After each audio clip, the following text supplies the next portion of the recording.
Hello, everyone. Thank you for joining us for the next session of our Wallaroo.ai series, ML Model Insights and Observability at the Edge.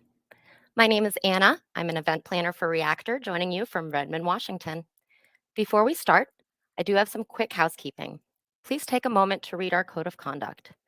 We seek to provide a respectful environment for both our audience and presenters.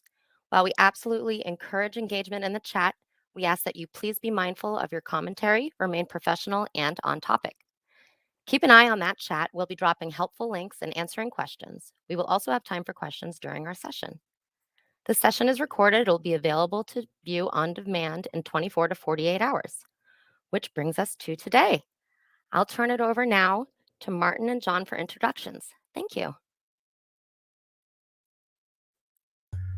Thanks, Anna. Hi, everyone. Thank you for joining us today on another session. We really appreciate you taking the time to join us and be part of this. I know there's a lot of things competing for your time, not to mention your jobs. So thanks again. I really appreciate it, and I hope that throughout today, the time that we have together, that we'll get a chance to, give you some insights into ML monitoring and observability for those deployments at the edge devices. And so what we'll do today is, as we go through that, a couple of things that we'll touch on just to set the stage. We'll introduce ourselves, who we are as individuals, but then also who Wallaroo.ai are as a company and what we do. And then we'll cover, what is model monitoring and observability? Why do we need it, and why is it important when you go into, production of your ML and AI models? We'll also talk about the challenges and the benefits of monitoring your models and some of the situations, especially as we have here in the context of edge deployments, where you want to make sure that you're getting the right performance from all those different models that you have deployed out there in production. We'll quickly cover a few use cases, some of the common use cases that for different industries. But in essence, there are a lot of different other industries that we won't cover, but we'll cover some of the common ones that we see and hear about in day-to-day across businesses. And then we'll get to the real meat of the session itself. This is the best part, is where my colleague John will actually go through a tech demo, and we'll spend the bulk of the time showing how you can set up your baselines and how you can then go through and do that model monitoring and your observability and take action proactively against any situations that you might find where you have data drift and the model's not performing the way it is. We'll also have a chance for Q&A at the end. I'd highly encourage you to ask questions. What we will do is we'll go through the session. We have a couple of our folks on the queue that will answer questions, but then we'll have open things up for Q&A at the end as well. And so we'll get a chance to get some of those questions. Hopefully we can help you answer those as well. So John, would you like to introduce yourself? Sure. I'm John Handrick. I'm the senior technical writer for Wallaroo. So that means I get to design and work with all the documentation, all the tutorials. I get to talk to the engineers and translate nerd into English for everybody else, and really just get to put it all together from there. So I get a great opportunity to learn some really cool new stuff and try to find a way to help everybody else use that same information for their ML model deployments or their inferencing or whatever it is they're trying to do. Awesome. Thanks, John. Sorry for scaring everyone with this photograph. They wanted me to put something up. But essentially, I'm Martin Bald. I'm the senior manager for the AI community at Wallaroo.ai. I've been fortunate enough to have over 2 decades in the tech industry. The bulk of that was with Microsoft, and both out in the field and corporate as well. And so I've enjoyed a number of different roles and the opportunity to meet partners and customers and developers, data scientists and ML engineers like yourselves.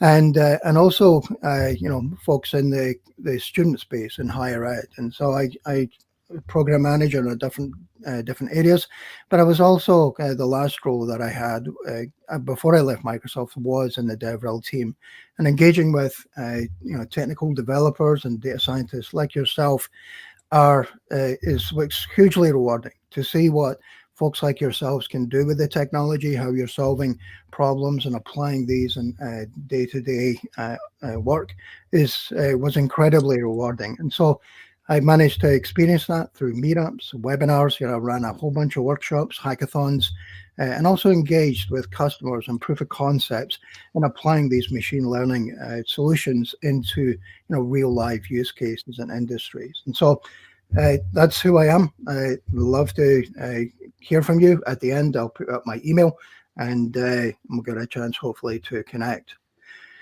But who are Wallaroo AI? So essentially, we're a Series A startup. We've been around since 2017. We are fortunate enough to be funded by the Microsoft M12 startup team.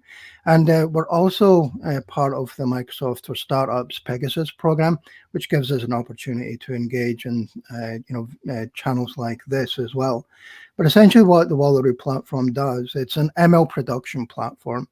So when you go through your model creation, ideation, development, and testing, and then you're at that point where you want to get it into production, that's where more often than not, unfortunately, a lot of businesses stumble, not just deploying and serving the models, but then also making sure that, as we'll see today, how do you keep those models optimized and how do you, observe them for data drift and underperformance?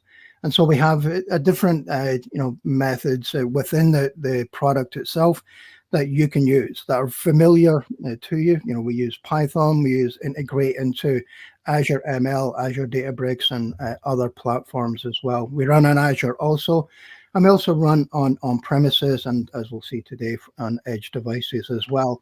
And so you can, once you deploy into production, you have that opportunity to observe those models, and then you can optimize them as well through different methods such as A/B testing or shadow deploy, and then you can do model inline updates as well without having to take your production environment down and and losing that productivity. So that's who we are, and again, really happy to be here. So what is model drift? And essentially, when you create the model, as I talked about, you create your model in a lab or a controlled environment, and you might test it, run some experiments. But then when you put it into production, the conditions that existed when that model was created, more often than not, they change over time. And we're seeing that in a few different areas. We've seen it from real estate models that have been built pre-COVID when interest rates were low, and now those interest rates are a lot higher, and so some of those models are need to be adjusted and reset. These changes can also cause issues with your models as well. You want to make sure that you're getting accurate predictions back. In the case that we'll show here for retail, if you're picking a recognizing product coming off a shelf, if the logo of that product changes, or if there's a different promotional wrap on that product or different environmental conditions, again, that will affect the performance of your model, and this will drift over time. And so that's why monitoring is super important, so that you can be proactive and recognize if there's any sort of deviation from that model intent, and that way you can correctively take action on it without sort of losing that productivity and and business opportunities. And so these are the ways in which we can make sure that our models are performing the way they're supposed to. And there's different types of ways in which we experience drift. There's abrupt drift, so that could be a significant environmental event or some other event that happens radically. If you're modeling product sales for inventory, and maybe a certain celebrity decides to drink your can or something like that at a televised event, or some TikTok viral, we've seen with the Stanley Cups. I was looking at that this morning, where people are camping out for these Stanley Cups. I'm sure when they built the model for their inventory and sales at these stores, that they didn't account for situations like this, and that's where you'll get that abrupt drift. We'll also get gradual drift over time, and so that also. We've seen that, possibly from that interest rates going up gradually over time, that your model will then degrade, over a period of time. And then we have a recurring drift. And recurring drift could happen if you're not taking into account seasonality. Maybe you're selling beach shorts or some other summer clothing, and then all of a sudden you get a blizzard coming through, and that throws things off, or you have a back to school campaign or something like that, and that where you'll get a recurring drift and in those sort of situations. And so we can see that over time that the data drift and the concept drift are hugely impactful on the performance of your models. And that's why, again, it's important to make sure that when you deploy a model, you're not just sort of walking away and think, well, that's great.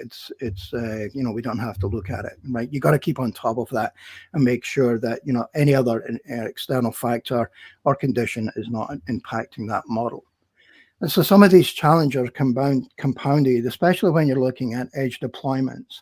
They can be fairly resource intensive, especially in the situation of computer vision, where you're capturing significantly, large file sizes, and you're then sending that, across your network to a central data center to be processed. And so, monitoring at scale then becomes a challenge. I worked on a project where we were, setting up a test of, monitoring fresh produce in a grocery store. And we had our edge device in the back. It was running a mobile SIM card for data transmission and capturing images just of one product and sending them across, the mobility network into a central data center to be processed. Actually turned out to make the project not viable from a cost perspective, because the cost of that mobile network was prohibitive to the entire project. And so things like that could sort of derail a project. And so being able to do that monitoring and taking those images and capturing them, running your model at the edge and doing that monitoring optimization is super valuable to the folks in this space. We also have some of the benefits that you get also from doing that processing at the edge, or the point of that collection, is that it also allows you to be proactive and allows you to improve those models. It also gives you the self-service capabilities in which you can then do your own model monitoring. You're not at the behest of DevOps or IT ops to then say, hey, can you pull this data? Can you put it into a format with, or a tool with which I can then, review and take action on that? And so that operational efficiency is much more streamlined when you, as the data scientist or the ML engineer who has the skill set to recognize and make actions on these models, are given the tools with which you can do that. And so this is where, having the benefit of having model observability and optimization at the edge is super important. And this lends itself to a number of different use cases. We're also seeing, for computer vision, we're seeing smart microscopes coming into lab environments. And, also, you probably, from COVID, recognizing different cell types, recognizing disease structures of different cells can then help make a decision that's more impactful and, potentially life-saving down the line. We also see it in retail. There's been some reports that I read in the news about companies that are getting rid of self-checkout, but they're not getting rid of cashierless checkout, where you scan your credit card or your payment device before you go into the store. It recognizes as you pull the product off the shelf, and off you go. Those things are gaining a lot more momentum in the retail space, and that also helps with supply chain and inventory. We've seen it from the the supply chain issues we had post COVID, and being able to recognize what products do we need to get to the retail store or the source in a timely manner, and make sure that those logistics are taken care of. The other thing as well is, security. That lends itself to every use case. Who is accessing what? Whether that be financial services, whether it be manufacturing, retail, etc. And recognizing people or different anomalies or malicious intent is super important. And manufacturing, as I mentioned, manufacturing have been using IoT for years before it was even called IoT. And what we see now with the advent of, the power of ML and AI on the edge is the ability for them to then process and look for, anomalies within the manufacturing process and take action on them much quicker. And that's also especially in the case of, certain geographies and certain, when you need to, comply with certain regional compliance standards. We did a project with an automaker, and it was entirely my fault. I didn't scope this question out at the beginning of the project. And we got to the customer for, a week long of hacking, and we said, okay, data comes into the device and then it goes up to Azure. And they said, no data leaves the factory. And so you get a situation like that. And if you have the edge device that can then process and those models quickly, you're not in a situation where you have to, come up with some kind of workaround. We also see it in the telco space, 5G towers, looking to optimize, the bandwidth and availability out to folks in rural or remote areas or in urban areas as well. And we also see it in energy for reusable energy for solar farms, wind farms, and also remote oil facilities, out in the middle of nowhere, where they don't always have connectivity. There's sometimes no cellular access in these locations, and they rely on intermittent satellite access. And so these are a number of just some of the use cases that what we'll see in the rest of the session today that you can apply this content to. So before I go any further, what I'll do is I'm just going to hand this over to my colleague, John, who will then take us through the demo and show us a real world situation where we'll get a chance to look at observability and monitoring for an edge retail context. John? All right. Okay, so let me go ahead and start sharing my screen, and there it is. So let me walk through real quick. What we're going to be doing is taking a computer vision model, in this case a Resident 50 model, and we have it wrapped up in a special wrapper. So let me show the code here. We're going to go back through our user interface in a little bit, but just kind of show real quick. We have a pipeline sitting out here, and this is our retail inventory tracker edge device. I've already published it. Most of the things you're going to see here is toy data and has been pre-run. I'm going to run a few things live. So let's take a step back and actually go into what it is we're going to be having. So the first part is that when we deploy things as a Wallaroo, we work with what's called a workspace. So everything we do is centered around there. When you upload a model, you upload it to a workspace. When you create a pipeline, you do it inside the workspace, and then you add the model as model steps. You can have multiple models in your pipeline, each is a separate step. You can do shadow deployments for testing purposes. We're going to keep this pretty simple. It's just one pipeline, one model. And in this case, the standard model that we would use only has three fields: boxes, classes, and confidences. And I'll show an inference result of that in a moment, but the idea is that your boxes are the actual bounding boxes. So the computer vision model goes through, gets the information. In this case, it's an image that resolves into a tensor. It then uses the information, the text objects, and the first part is it says, all right, well, here's a bounding box of the item that I have determined is there. I realize I'm anthropomorphizing the model. I hope you'll forgive me for that. Models hate it when you anthropomorphize them. The next thing we have is the classes.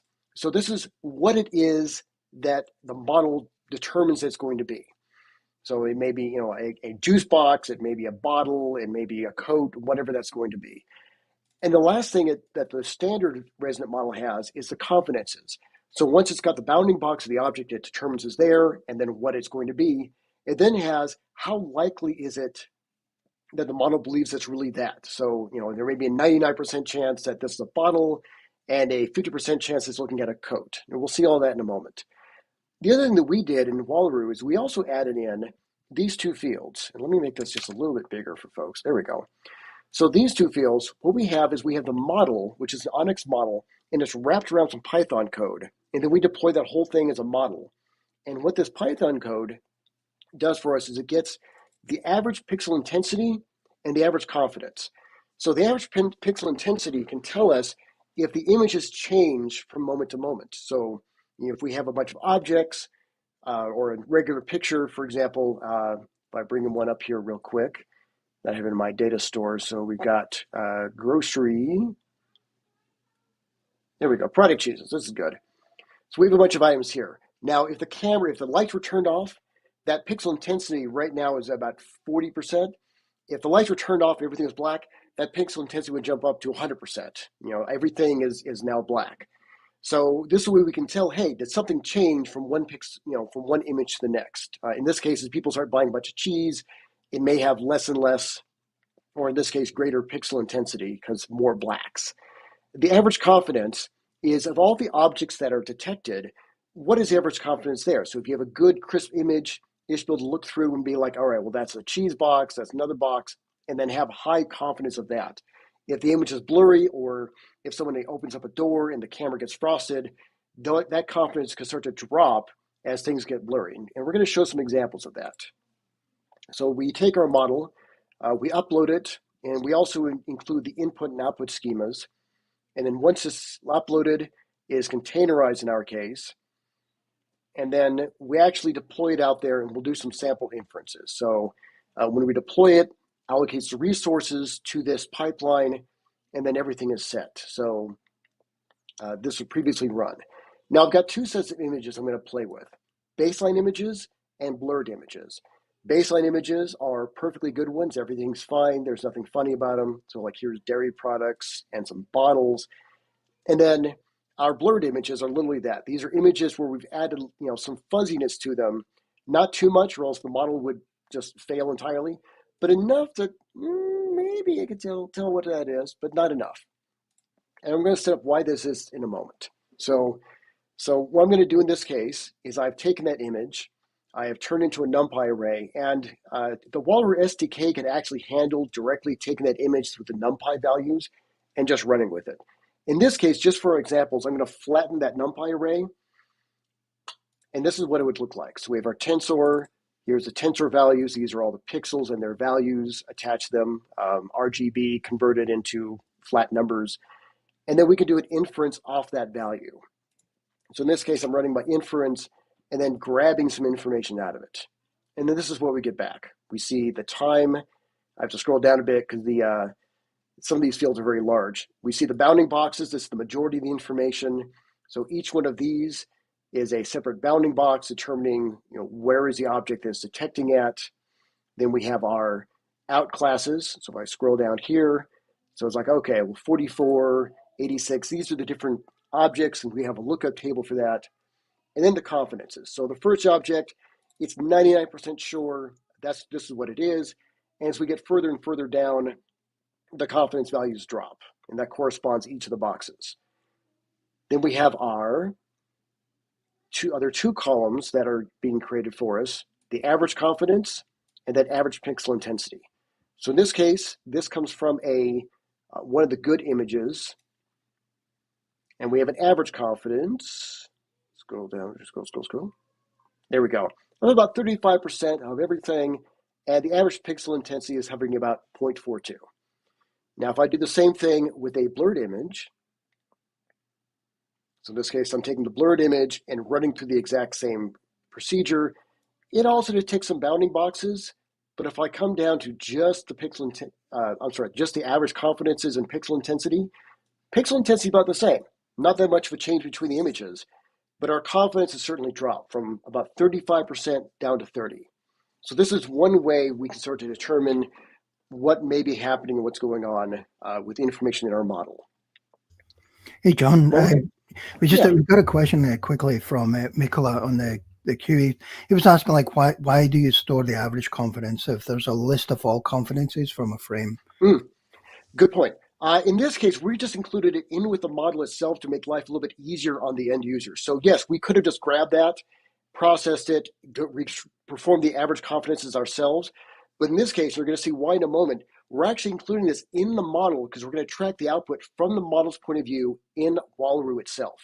So way back here at our Ops Center, I don't have it deployed right now, but if it was deployed, as I shoot inferences at it, that information is actually being stored within the Ops Center itself. In fact, I think I've even got, later on I have a log I can show to set that up.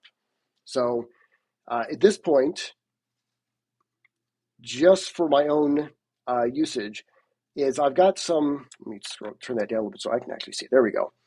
I've got a couple of helper functions here. And I'm going to be using them later on. This one is going to send information. Let me make it a little bigger now that I've got the space.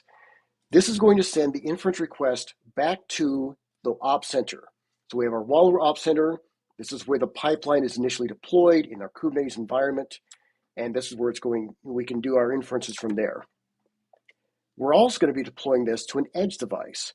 In this case, it's called Test Boy, and it's literally this 10-year-old Xeon box running right next to my foot here. And this is where I've got the edge version of this same pipeline running. And we're going to go into all of that in just a little bit. But with these two helper functions, I can then throw my data frame at it and get back my results. So in this case, I can do some tests on that, and I'm going to show that in just a little bit. Actually, I'll go ahead and run this now so we can see just what the difference is. All right, so this is running on the edge device. And if I come back over here, you can see it's processing along, taking all that 13 megabytes of data frame, uploading it to my local box, chunking through it, and the like. There are ways we could use to speed this up, but this is just for the demonstration. All right, and there is our output. So in this case, because we're doing it through an API call rather than the Walleroo SDK, it's just having our outputs and our time and then some metadata. It's ignoring the input in this case. But the same thing. From the pipeline itself, we're getting that average confidence, that average pixel intensity, and then all the boxes. So what I'm going to do is take a step back now and kind of explain this whole edge thing before I proceed on. So if I come into here and show a nice little picture here. So here we have the Walleroo Ops Center. This is where we have our workspaces, where we upload our models, where we do all these things and the like.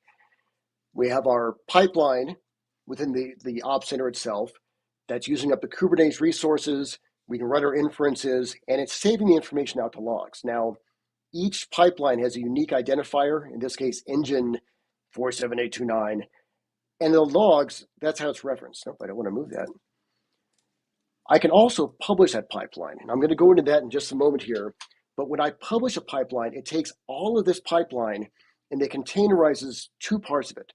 The Walleroo inference engine that actually does the inferencing, and it containerizes the pipeline itself. So it takes the model steps, any engine configurations that it needs, like how many processors it needs, and I can push that out to an OCI registry. From there, I can have each of these edge devices through Docker or Kubernetes via Helm. We have a Helm charge included with it. Can play each of these to the edge. And then if I configure it, which I'll show in a moment, these edge devices will then phone home with their inference updates, which will be added to the logs. So let me go back to my code and we'll kind of run through that. So this section right here, what I'm going to be doing is going to be tied to the assays later on. In fact, let's go ahead and cover that right now.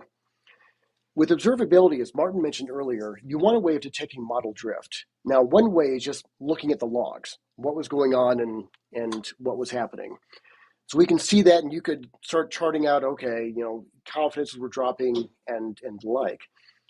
What we're going to be doing with an assay is actually using the data itself to set a baseline, and then we can compare future inferences against that baseline and see if things are out of whack. There are different ways of scoring your baseline versus others. This is using PSI. In this case, we have all sorts of different options for binning edges. We won't go into all that now. But what I did here is I ran a group of inferences and charted the start and the end time, and just ran some good inferences, let it go through, and run all of its bits. So these are all telling me that this was done in the engine, this was done in the engine, what time it was. And then when I'm done, I'm great. Let's build our assay. And the assay has a couple components. One is the name, and every name for us is unique. The second is the pipeline. So, okay, we're going to look at this exact pipeline that we've got deployed here. The third is the step name, in this case, the model step. So you were asking earlier, why is it that we included the confidences with the model? Well, this way, it can actually look at the output of the model, and it's looking for the average confidence. It's going to use that for the baseline. We could have used pixel intensity. We could have made another field of like number of objects detected, whatever we want to do. And then we have our start and end date. So we say, great, look at the average confidences for this timeline, for this model in this pipeline, and we come back with some values. Now, again, this is very toy data. In a real scenario, there'd be a lot more, but this kind of encapsulates what we're looking at here. And this is just looking at average confidences. So great. We can then run our assay. What this does, this then runs inferences, and we can set some options about where we want to look at. So we're telling it every 6 minutes, that's how long it takes to run these set of inferences, look at the previous 6 minutes of information and do it from when I started at and end until now. And when we build that together, it says, okay, well, the most recent inferences, they match up with the baseline. If the things go outside of 0.25 of a score, it triggers an alert. In this case, this will start to turn red and tell us things are wonky. But right now, it's like, yeah, you're between 0.0007 and 0.0077, negligible, no problems. All right, so we got our stuff. Now we're going to publish our pipeline. So as mentioned earlier in my little slide here, we're going to take this pipeline, containerize it, and push it to an OCI registry. This information is set up in the back end of the Wallaroo stuff, but in this case, it's pushing it out to GitHub repository. So the engine is one container, the pipeline is in another. Again, if I wanted to run these as Helm charts, I could have, so I can just put this into my Kubernetes items. The last thing here is this Docker run variables. And when you first publish, it's an empty set. And the reason for this is that I can just deploy this device right now, just go to an edge device, run Docker. If I have the authentication credentials, pull these down and start running it. And it would do inferencing, but it would just store in those local Docker logs. And once I did a Docker stop, those logs would go away. What I'm going to do is add an edge to this published pipeline. Each of these has a unique name, so you can call them however you want to do them, UUIDs, however you like to do it. In this case, the Reactor demo sample. And when I add this in, same containerized information, but it also adds this Docker run variable. And this is a base64 encoded value that tells the end edge device, here is where you're going to be recording your inference logs to. So there's a URL embedded in there, the workspace name, the pipeline is going back to a authentication token. That's a one-time token, and there are ways of storing that in your virtual drives with Docker, so that way you can retrieve it later on. But what this will do is that as this edge device is running, every time it does an inference, it can connect back to the central ops center and give those logs. And if I actually looked at the Docker run command for that, we're running on port 8080. I'm including some debugging stuff just to make things go through. This is my authentication information, which I've stored as a variable. So the OCI registry, my username, the password. Don't copy that and use it for yourselves. I have no money in the bank account. How many CPUs I want to use. And then here is our containerized pipeline, and then the inference engine that's actually running it. So as we see back here at the beginning, let me get to my Docker run. There we go. So this is me launching this on this edge device with that base64 encoded information. I think I can just go like this. Nope. That's okay. It then loads up, it downloads the containers, runs things. There was a point, and I had this saved, so let me see if I can grab it real quick here. And this will show, there we go, stream secrets. So this is when it actually connects back to the ops center. So this is the edge device connecting back to the ops center and saying, okay, I got a connection, I can see you, I can talk to you. And that's actually out here at doctest.edge. This was running overnight when I turned off my device, but we can see here, there we go, it's connecting to there. So now this is how it's going to get those logs back to the central system. John, can you make that a wee bit bigger so folks can see? Sorry. Yeah, yes, I'm terribly sorry. I thought, let me see if I can make that even bigger. There we go. So this is that, yeah, so this is that base 64 decoded information with all the ways it's going to go back and talk. So here's the pipeline it's sending information back to, the ops center host that's reporting to, its join token for authentication, its name, and so on and so forth. So that's all running, and we saw that sample inference earlier. So this edge device is good to go.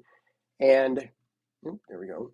As it runs, we could then do different sorts of inferences. So this is an inference request back to the Wallaroo Ops Center. And that's what this says. The SDK is nice enough to give us that. If I actually go back to my Ops Center system, make it really big, it's this URL right here. So it's deployed. I can send my inference request to that. And that's what this is doing here. And this is the result. So there's our average confidence spit out by the model and the values. If I do the exact same thing, scroll. There we go. If I do the exact same thing with my local box, and we just saw just a moment ago, it runs through. Here's my actual inference URL. Here's your information. Setting it to is that data frame with the tensor values. And it comes back and it's like, okay, yep, the pipeline is running. Here's your inference outputs. So we can see all that and everything looks honky-dory. Honky-dory being the technical term. All right. And I think if I was a smart person like I think I am, I have right after this. Aha, there we go, the logs. So now, again, this comes back to why did you have that confidence value output by the model itself? Well, now I can go back to the logs and actually see it in there. So this guy was, there we go, the partition. This is the Ops Center. If I keep scrolling down, eventually I will get to, no, I think I just got the Ops Center in there for now. So that's fine. Okay, so I mentioned earlier assays and using that information to track inferences. What I've done here is just for the sake of the demonstration is I started submitting good inference images only to the Ops Center. So I send out 10 of those and we can see the partition is here's the engine, that's the Ops Center.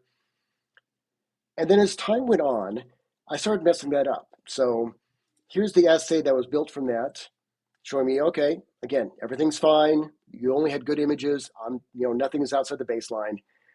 But as time went on, I sent only bad images to the edge and only good images to the Ops Center. So in this case, one set of bad, 9 sets of good. And as we keep moving through, and when I run my assay again and tell it, all right, what I want to do is the same thing. I'm going to grab every 6 minutes, grab the 6 minutes of data, start it from when the very beginning, but I'm also going to add in 2 more features, the locations. So I'm telling it, take all the log information from the Ops Center and from the edge and put it together. And when we take a look at it, it's like, hey, yeah, things got a little weird at the beginning, and then they were fine, and then they got kind of weird again. And as we start running through this, we'll start seeing more and more of that. So in this case, I keep ramping that up. 8 good, 2 bad. The good is only being sent to ops. The bad is only being sent to the edge. And this keeps going and going, and the more it goes, 7 and 3, so more bad images are being sent and fewer good images are being sent. And when we're about, let's see here, there we go, about halfway, we run it again. In this case, I've changed the intervals to 7 and 7, still looking at the ops and the edge together. And it starts to go, okay, I'm seeing more and more weirdness. I'm getting some bad results in here and then some good. And this is where I can start to, if I was sitting at the Ops Center side of things, I can actually see that happening. If I go back here, this is my combined, and say, hey, show me the last 24 hours. And that's what I'm seeing here. Bunch of good and then a whole bunch of bad. And it starts getting, in fact, if I narrow down at that, I think if I remember correctly, this is 1600 to 1800. All right, there we go. So this is us running more and more, good things, but as time goes on, I'm running worse, until at the end, and we can see this in my code, now we're at 5 and 5. Let me just jump down here further to an 8. All right, here we go. And now we're exclusively just running bad images on the edge device. And this is what we saw there. So if we run through our assay and say, okay, compare cumulative, all the information from the ops and the edge. Okay, you were fine, and then you progressively just got worse until at the end, it's just garbage. That looks I can like then check out this. abrupt. Sorry, John. That looks like an No, abrupt drift. yeah, it's very, very, very abrupt. So, people could actually go through, and if they're looking at this, they can start to go, whoa, okay, what was happening at this time index here? And now we're talking, you know, on the 9th, I was running some more things today, but it looks like it just jumped up. They can start to look at the data from the assay itself. So this is those assay results telling me, help, all right, yeah, your score was pretty low. Your score was low, and then it started jumping up. Remember, 0.25 is our trigger moment. Oh, we got to 0.39, 0.37, 1.5. It is going way off the rails. Okay, well, let's start seeing what's going on. I can make an assay, and I will focus it on just the op center and say, all right, show me what's going on there. And it comes back and says, yeah, pretty okay. I mean, your drift off the baseline is 0.04, negligible. It's well within parameters. Everything's fine. But if I turn around and tell it, again, that's that same data frame output. If I specify and say, okay, show me just the edge, garbage, garbage, garbage, garbage all the time. Hey, now I can go out and say, hey, Bob, could you, pull up the images? What are we actually getting from this device? And if we look at the images, we can say, oh, yeah, well, no wonder it's not getting any objects detected. The camera's bad. It's blurry. Who knows? Maybe someone bumped into it. Maybe the focus is wrong. Whatever it is, it's a hardware issue. Well, that's something we can call Bob up in the local store and say, hey, Bob, can you go swap out this device with another one? And then we can bring it up, deploy the edge back out to there with the new device. And if we wanted to, we could then start tracing things out from there. But the point of this is that one, we could just look at the logs. And this is an export log, which lets me see all of that coming out to a log file. So sure, I could trace out and start to see, okay, well, here's a low confidence value. Where is that run at? Okay, well, it's run on the edge device. Here's a log on the engine. We can trace it that way. But the observability with assays gives us that much more. It likes to see and let the data tell us where things out of whack. Again, we did this off of confidences. We could have done it off of and put in the model itself, number of objects detected. So if the number of objects detected started going outside the baseline, in a usual situation, maybe you would see, 30 items detected. If suddenly that starts going down to 10, need to stock the shelves. The point is that this gives you a way of determining, is something wrong? Is something happening? Where do you look? And one last thing, we did this off of outputs. We could have done this off of inputs, for example. So, we could have said, I check the inputs and then have a section just for, tracking the number of items, number of pixels being determined. So if all of a sudden the length of that pixel input dropped down to way low, maybe something's off with the camera. Maybe it got turned off, whatever the line is. Or maybe there's nothing coming back at all, and that's something else we could check on. But this is showing getting how to deploy things to your edge devices, how to get the information back, and the last thing, through items like your logs and through assays, how to track what's actually going on, and then building it into the model itself. So this way the model can tell you what's going on. Yeah, you can have it exported and have something else that's crunching through all the information, but this lets you see it right from the op center and determining what's going on from there. Martin, I think that's everything I got. Do we have any other questions or? Yeah, I got a couple here, John. And it's, it's interesting. You showed the blood one there. One of the projects I worked on was for a drinks cooler. And so we tested it in a lab environment, and then we got to, the test location, and they turned out the shelves were like an inch deeper in, the actual sort of production cooler than they were in the test one, which affected the locations of the cameras. And then every time we opened the door, the camera fogged off, so right. These environments change, they can throw you a curveball definitely from time to time. And they can. Yeah, and that's the kind of thing that we may have even seen in here where, like, suppose we had green, red, green, red, green, red, green, red. That would have given us a whole new thing about, okay, what's only happening at specific times. But again, then we can look through the pictures, and if we start seeing good picture, frosted picture, again, all right, maybe we need a lens that's more, heat, cold heat dealing with frost or the like, or Yeah. put it back a little bit more. But at least now we have a way of finding out what's happening. Yeah. I do have a couple of questions, John. One of the ones is like, so what are the different ways of getting, a baseline? Oh, that's a good question. Let me zoom up way back up here when I started doing that. All right, so this is there we go. So this is one way, and let me kill the side stuff. So in this case, I had the baseline set by time.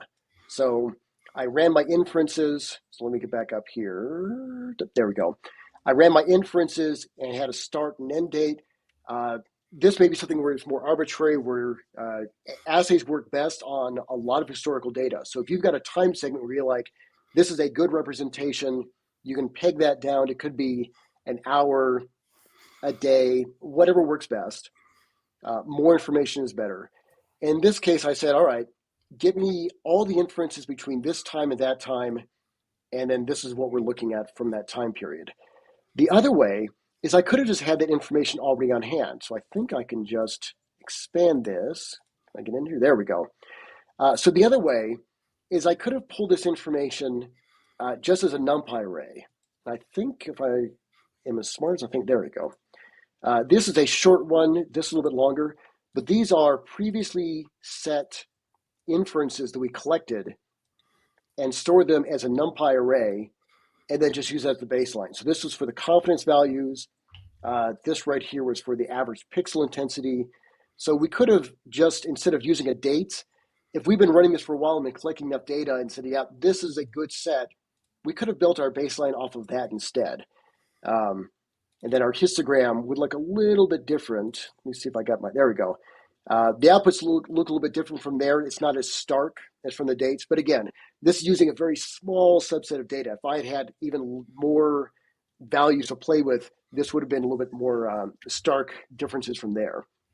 And the last thing I should mention real quick is when you do it this way, one thing that you want to do is set your window properly. So your window is every time the assay runs, that's the trough of information it's looking at. In this case, every 6 minutes, look at the last 6 minutes of information, and then go from period A to period B. Your typical assay would really run every 24 hours and look at the last 12 hours of information, but you may have a situation where you need to see it minute by minute, for example, and start tracking what's going on there. So as shown later on, where we specify the locations, you can set your time, and there's also different ways of scoring it. How are you going to set your edges and the like? There was a question there from Mikola about how's the model insight score? How's that defined? Yeah, so this one I may have to jump back to my own documentation site. So sorry if that's a quick question. So let me see if I can get this up for you real quick. This is the documentation site, and I'm sorry I'm going to jump really fast, but I'll zoom in a moment. So you kind of put me on the spot. There we go. So we have all sorts of parameters for assays. So I'm not a data scientist, I'm just a writer, but we have all sorts of different ways of measuring this. So one way is we're doing the score, our metric. The default is population stability index. So it looks at the difference of the distributions. We can also do maximum number of bins. So depending on how many bins you have and what is that maximum difference. And another method is the sum. I mentioned earlier that there was a threshold of 0.25. We could have modified that. So maybe we expect a lot of swings in values from one to the next. So maybe your threshold would be higher instead of 0.25, maybe it's 0.5. Then we also have different binning schemes and different ways of setting the bin. So how many containers are you going to have for checking things in? How are you looking at them? Really, this is where we need the data scientists to weigh in on a lot of things. But whatever it is you're looking for in here, odds are there's a way that you can get that information and list it in. So if you're curious, I highly recommend you check out our documentation site at docs.walroo.ai. But this is one way that's being used, and then you can modify from there. For example, real quick, the bins, you can specify them. So you can either let them do their thing based on what Walroo decides is best, or you can manually define, maybe you've got a set of bins where you've got a lot of low information and then a sudden spike. Okay, well, you can manually set those bins properly so that way it's going to track what you want, or do custom weighting So that way you're getting a better final score for your metrics to determine is something outside the baseline or not. Awesome. I hope that answered the question and made sense. Yeah, good answer, John. The other one that we have, just the last question, and then we can sort of wrap up, is how many locations can you have in an assay, which I think is relevant for multiple edge devices. Could be tens, hundreds, thousands in some cases, right? Yeah. I don't mean to deflect the question, but I think it really depends on how you set up your op center. So this op center that I've got set up here, he's running at the minimum level. It's 32 cores, running everything. I would start to say the more you ramp up, you're going to start having to allocate more information to the database to store those logs. And we do have ways of crunching things down. For example, so the inference inputs are very large. We can automatically cut those inferences to save space in the logs. But if you're starting to talk into thousands, okay, well, you're going to need more resources on the back end to process those, more storage capacity to store it. So, I mean, technically, the sky's the limit. It's just how many resources you have and what do you want to throw at it. I'd have to run some benchmarks to get some more precise values, but that's, I don't mean to cheat, but again, as many as you have resources for, and there are other ways we have of metrics of showing what's going on, like Grafana, tie-ins and the like, so you can start seeing how much space you're taking up. Look at the min IO storage. Oh, I'm running out of space here. I need to allocate more there, and the like. Awesome. Thanks, John. Great stuff. And I'm just see if I can go back to the last slide because we've got some links. But yeah, as John mentioned, I think there was a question as well from, Sinu. So we, for our tutorials and the workshops that we have on the documentation site, we use publicly available models and repos and things like that. So yeah, if you go to the documentation site, we actually have this tutorial available in the doc site. We will. You can go through that yourself. So and I'm not sure if it's an Amazon Go store or not, but probably most likely that's one of the stock images they've grabbed. But the other thing you can do if you want to continue your learning and, not just for observability, but also the deploy, serve, and, optimization, is that we have on the Azure Marketplace, we have 9 free VMs that are available there through common AI use cases. So we have, Hugging Face Summarizer, LLM models. We have, YOLO, ResNet, and FRCNN CV models as well. You can also deploy them in different configurations, whether it be x64, GPU, or ARM Ampere as well. And we also have the free community edition for our product also. This doesn't expire, but again, it gives you an opportunity where you can, work with, some of the tutorials that they mentioned and this exact use case that John demoed today. And so it gives you an opportunity to sort of play around with it and, get some hands-on. And we have the SDK, the UI and the API as well. So, there's different flavors that you might want to sort of try out. The other cool thing, I think, we think it's cool that we just added to the community edition is that, GitHub has, I think it's 60 free hours, of cloud time a month. And so if you have a GitHub account, you can set that up in a GitHub code space. And so, it's not every time do we have access to, a cloud instance to, run our testing and learning and that, but yeah, the community edition is there. And if you want to reach out to me, I'd love to hear from you. How are you using this? What use cases or challenges are you facing? And any other feedback and ways in which we can improve these. My name's Martin.Bald at wallaroo.ai. And so love to hear from you. And just finally, thank you to John. I really appreciate John stepping in to help us out with this demo. It's always great to hear you and get you go through these, John. That's fantastic. But also, huge thanks to everyone here that helped out on the Reactor queue, the crew, and then also yourselves, the attendees. So as I mentioned at the beginning, I know it's your time's super important to you, and really appreciate you spending the time here, and look forward to hearing from you or seeing you on future sessions that we have. Thank you very much. Goodbye.